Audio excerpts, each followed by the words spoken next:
प्यारे बच्चों, स्वागत है आप सभी का DSR फॉर यू में। बच्चों, मैं यहाँ पे आपके लिए कक्षा 11वीं का एक महत्वपूर्ण प्रश्न आज लेके हाजिर हुआ हूँ। प्रश्न जो है आपका कि जो शक्ति का सूत्र होता है उसकी स्थापना करना है। शक्ति का सूत्र क्या होता है? P बराबर F.V। ठीक है, इसकी आपको स्थापना करना है। तो इसके लिए आपको कैसे क्या करना पड़ेगा इसकी स्थापना, तो देखना, ये व्यंजक है, आपके लिए प्रूफ कर रहा हूँ मैं। सबसे पहले यहाँ देखें, आप लोग की जो क्वेश्चन बैंक है इसमें ये प्रश्न है पूछा गया है, ये देख सकते हैं आप। ये है शक्ति के लिए सूत्र P बराबर FV की स्थापना कीजिए।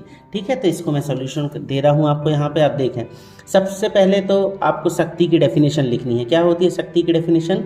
कार्य करने की दर को शक्ति कहते हैं, इसे P से दर्शाते। P means power. ठीक है, अर्थात शक्ति बराबर क्या है? कार्य करने की दर। कार्य मतलब है W और उसकी दर है मतलब T। दर को हमेशा नीचे T के रूप में लिखा जाता है। इसको देख लें, आप इतना समझ लें। पहले आप डेफिनेशन लिखेंगे, फिर आप इतना लिख देंगे। अब व्यंजक की शुरुआत हो रही। माना किसी वस्तु पर बल F लगाने से, किसी वस्तु पे हमने क्या लगाया? कोई बल F लगा दिए, तो उससे T समय में, मतलब कि कोई वस्तु मान लो यहाँ पे रही और उस पर हमने विस्थापन कर दिया, मतलब उसको बल लगाया, तो वो यहाँ से खिसक करके यहाँ पे आ गई।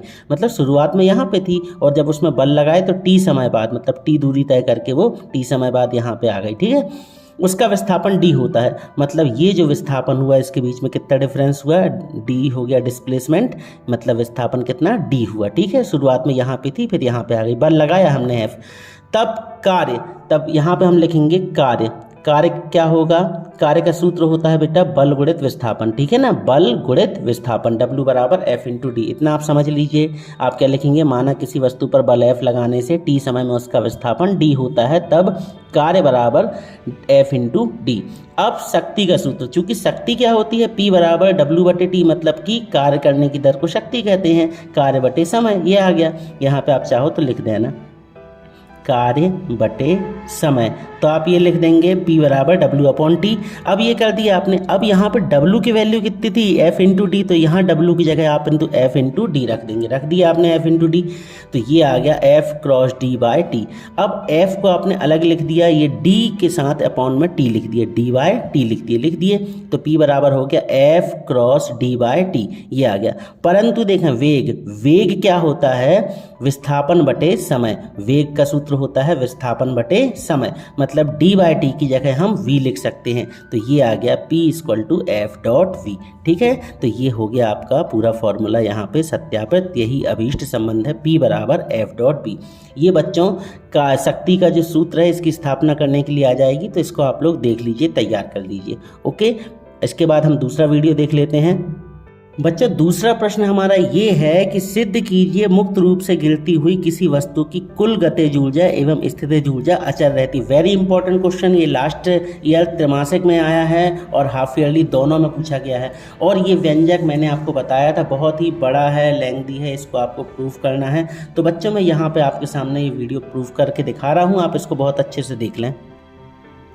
तो देखें बच्चों, ये है आपका व्यंजक। ये बोल रहे हैं, माना कि m द्रव्यमान का कोई पिंड पृथ्वी सतह से h ऊंचाई पर बिंदु A से स्वतंत्रता पूर्वक नीचे गिर रहा है। देखें इस चित्र के माध्यम से, ये जो आपका पॉइंट A है बच्चों, ये समझ लो आसमान है, ये बीच वाली स्थिति हो गई, आसमान में रहा, फिर यहाँ से बीच में आया हवा में, और फिर लास्ट में ये ज़मीन है। ठीक है, तो यहाँ पे क्या है बच्चों, यहाँ से A से C तक के बीच की दूरी कितनी है? टोटल h है। ठीक है, अच्छा अपन एक काम और कर लें, A से बीच की भी दूरी मानना है हमें, यहाँ पे कुछ है ना, तो A से बीच की दूरी हमने मान ली है, कितनी मान लिए? x मान लिए।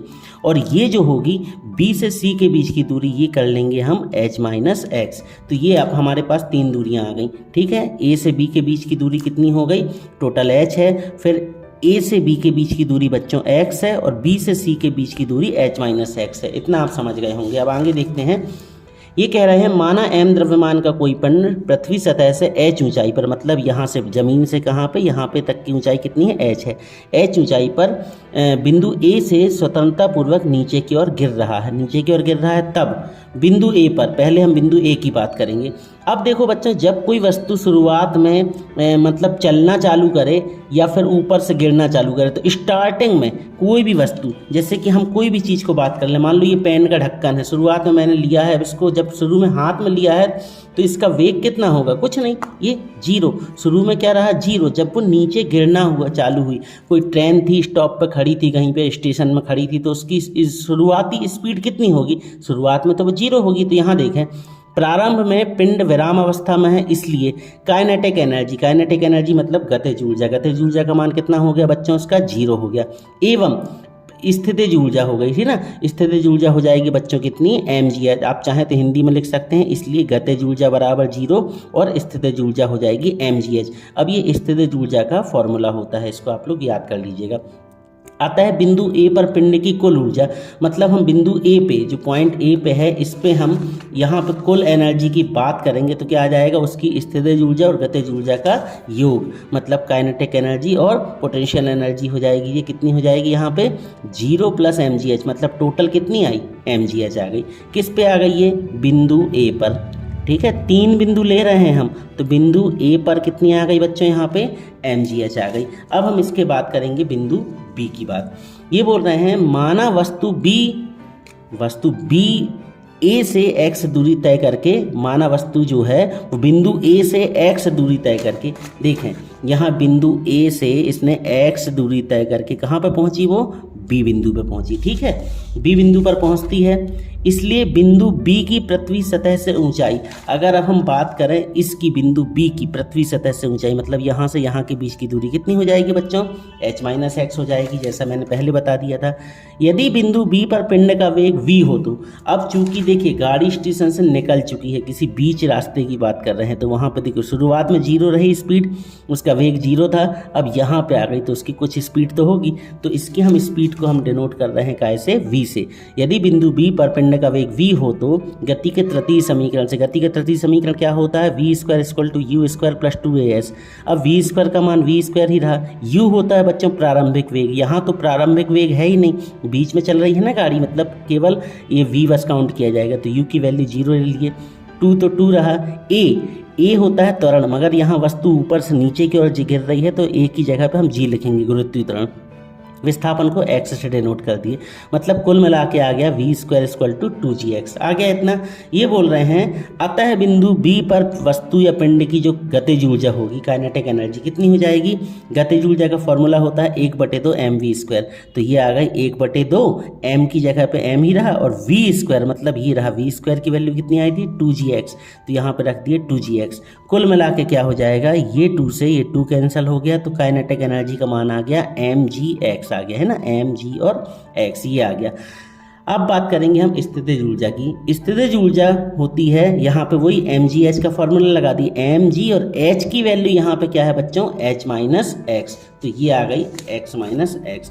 अतः अब हम बात करेंगे, अतः बिंदु बी पर पिंड की कुल ऊर्जा, तो kinetic energy plus potential energy हो गई कितनी, तो काइनेटिक एनर्जी का मान कितना था बच्चों, यहाँ पे आपका निकला था, ये निकला था mgx, और इसका मान कितना मिला था, ये मिला था, दोनों वैल्यू पुट कर दो, ये रख दिए हमने mgx plus mg h-x, mg दोनों में है, कॉमन निकाल लिए, यहाँ पे बचा x प्लस h-x। ये अब यहाँ पे क्या हो जाएगा, x से x कट गया, तो बचा कितना mgh। ये आ गई बिंदु b पर, ये कहाँ मिल गई हमें, बिंदु b पर, ये बिंदु b पर मिल गई। और बिंदु a पर क्या मिली थी, बिंदु a पर भी mgh मिली थी, और बिंदु b पर भी mgh मिल गई ना, बिंदु b पर भी mgh, यही तो प्रश्न बोल रहा है। अब देखें बात हम करेंगे बिंदु c पर। माना पृथ्वी सतह पर पहुंचते समय पिंड का वेग v है। अब ये भाई साहब यहाँ से यहाँ तक आए रहे, वो तो ठीक है, वेग v हो गया था, अब यहाँ तक भी स्पीड लास्ट में भी v ही बनी रही, ठीक है।